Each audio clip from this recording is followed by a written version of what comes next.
Hey, what's going on, guys? Ben Brewster here at TreadTheLakes.com, and in this video I want to give you guys two progressions to work on your lower half, your hinge or your linear move towards the target. So with that being said, let's get into the video. So we've talked about the hinge in a number of different videos. So if you've been following the channel for any amount of time, I'm sure you're familiar roughly with this concept. Let's review it real quick, why it matters, and kind of explain what the point of these progressions that I'm about to show you is. So the hinge basically is this idea of, as you move forward, it's the linear move portion of the throw. It's that move right there. So we'll put up a couple of clips of guys like Coan showing exactly which piece of the throw we're talking about. But it's the linear move after leg lift. It's the linear move down the mound where basically you're hinged, and people talk about riding the glute or feeling the glute. That's true. We like to call it a rotational hinge though, because it's not just sitting into a chair. Some people might think of it as sitting into a chair. If you talk to big leaguers and ask what they're feeling, they might think they're sitting into a chair, but it's really that concept adding in a coiling action of the pelvis. So it's a sit, but it's also a turn of the pelvis over the femur, and it's riding that forward while keeping that pelvis relatively stacked, or at least within about 10 degrees of the horizon. So what it isn't is it's not a leg lift tipping the pelvis and falling towards the target. It's also not pushing off and extending towards the target with your quad. So that's what it's not. What it is, pelvis stacked underneath you, torso over top of your pelvis, coiling into the glute, and riding your center of mass down the mound. So that's what we're working on with this drill progression. Let's get into the drill now. So there's a couple of drills that historically pitching coaches have used to kind of work on this forward move. I've never found much of them particularly helpful, at least when I was in college and I had no idea how to use my lower half. One of them is called the Hershiser drill. Again, not hating on this drill, but for me it didn't work, and I've never seen it work with any of the athletes that we've particularly coached. The point being that the Hershiser drill puts you into a static position, and so there's not really an understanding for the athlete how to get into that position effectively or how to get out of that position. It's basically just putting yourself up against a wall and leaning into it. And so for me and for a lot of the athletes that we coach, that really isn't an effective teaching tool, and we haven't seen that work. So I'm sure if you disagree, you can leave a comment below on why you disagree, but we've shown some different examples of hop back drills where you can kind of hop back and try to find the hinge naturally. But for a lot of guys, it's too big of a jump to immediately go to kind of a dynamic full speed motion to try to learn this hinge move. So we tried to think, how can we regress and teach them in kind of a slower, more controlled environment, but still where they can understand that relationship between the pelvis, the back hip, and still feel that tension as they move forward. So what we came up with, I was actually in my kitchen on hardwood floors wearing socks, you know, kind of sliding around a little bit, and I realized, hey, this is actually a pretty good environment to work on that forward move. So I'm going to show you on turf right here. It's a little bit too grippy. You want to kind of do something where the foot can slide, but it's not so slippery that you're just falling over the place. But I'm going to show you on turf.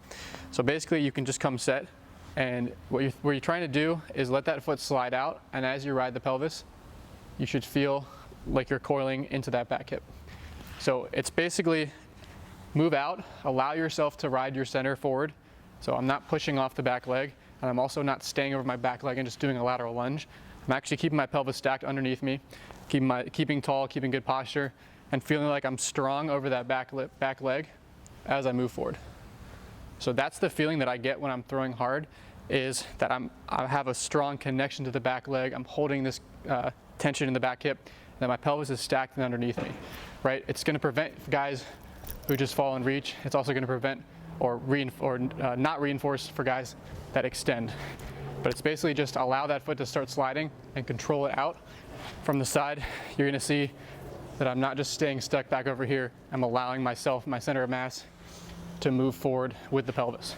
So as you move forward, what you should feel like's happening is you're building tension, building tension, building tension, strong underneath me. This back leg is strong, strong, strong, strong, strong, building tension. And obviously it's going to be a little bit exaggerated. You're not going to get nearly this far out in an actual throw, but it's just giving you what that should feel like as far as the linear move. That's the linear move. Coan, Pedro Martinez, anybody that we want to put up on the screen here, that's the feeling, and this is the best way that we found so far to regress it so that we can reinforce it in a slow, a controlled drill that you can go ahead and do every day. You can do in slow motion, you can do without putting stress through your arm. Once you've kind of gotten the feel of that, I think the best way to progress that is, before you add any sort of resistance to it, can we do that a little bit quicker tempo? Can we do that without the front foot being in contact with the ground the whole time? So in other words, once you feel that relationship between the pelvis, the back glute, the torso, once you can feel that, can you replicate that without sliding? Can you just hover and ride your center of mass forward?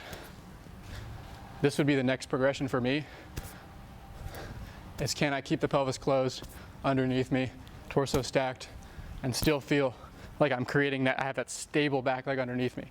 So that would be progression number one. Progression number two. The third progression, I get my camera guy to toss me the band. We call these that's a good toss. We call these center of mass monster walks. Most of you guys have probably done a monster walk at some point where you put a band around your knees and we're just kind of walking laterally. And it's more of a hip strengthening exercise, right? We're just kind of working the outer hip, the glute med. We're working on hip abduction, hip stability. That's a perfectly fine exercise. It's a great warm-up, but I realized a few months ago, hey, we can actually turn this into kind of a patterning drill at the same time if an athlete struggles with this piece of his delivery. So what we can do is we can take that pattern that we just worked on, this rotational hinge, this linear move, and we can do the same thing while actually loading it up just a little bit to help feel that engagement with the back glute even more. So the band is trying to pull me in this way, and so you actually have to engage laterally into the band. So you don't want a band that's so tight that you can't get past this range. I'm going to slide it up just a hair so that I can actually move through it. If I put it down too far, I kind of get stuck right there. So move it up a little bit, and now you can do the same thing. You can either do the sliding version, where you allow yourself to slide out there, or you can just do the monster walks, where basically you're going to go up and down, a 20-yard length, and you're just going to ride your back hip. And so it's forcing you to engage with your glute. Again, what I'm not doing is just reaching and going into a lateral lunge. I'm also not extending.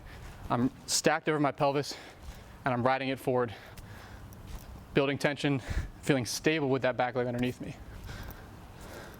So find your back leg, find your hinge, ride it forward, reset. Ride it forward, reset. You can do it in place if you need to. Ride it forward, come back, ride it forward, come back, ride it forward, come back. So again, those are 3 progressions you guys can play around with. Definitely I would start with the most regressed version so that you can kind of feel in slow motion the relationship between your posture, your pelvis, and your back hip. Give those 3 a try. Let me know what you guys think in the comments. Thanks for watching.